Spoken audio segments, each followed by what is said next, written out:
Esther chapter 6. On that night the king could not sleep, and he gave orders to bring the book of memorable deeds, the Chronicles, and they were read before the king. And it was found written how Mordecai had told about Bigthana and Teresh, two of the king's eunuchs who guarded the threshold, and who had sought to lay hands on King Ahasuerus.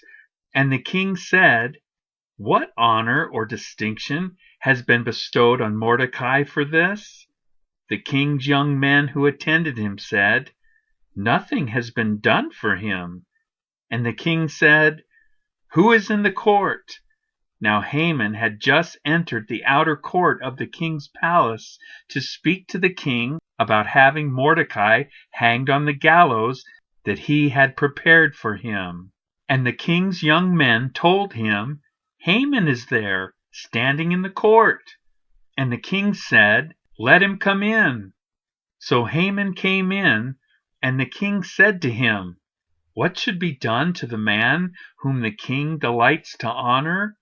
And Haman said to himself, "Whom would the king delight to honor more than me?" And Haman said to the king, "For the man whom the king delights to honor, let royal robes be brought, which the king has worn, and the horse that the king has ridden, and on whose head a royal crown is set.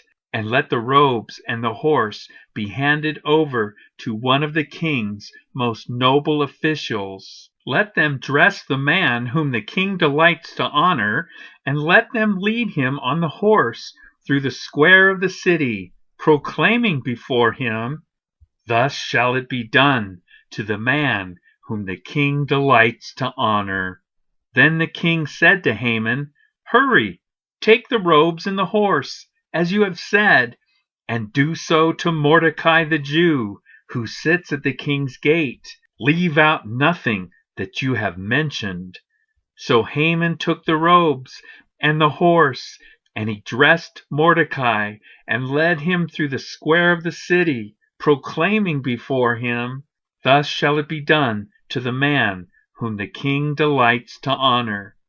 Then Mordecai returned to the king's gate, but Haman hurried to his house, mourning and with his head covered. And Haman told his wife Zeresh and all his friends everything that had happened to him.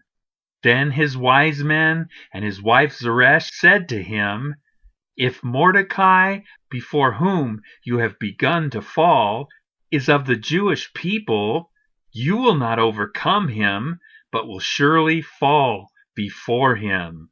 While they were talking with him, the king's eunuchs arrived and hurried to bring Haman to the feast that Esther had prepared.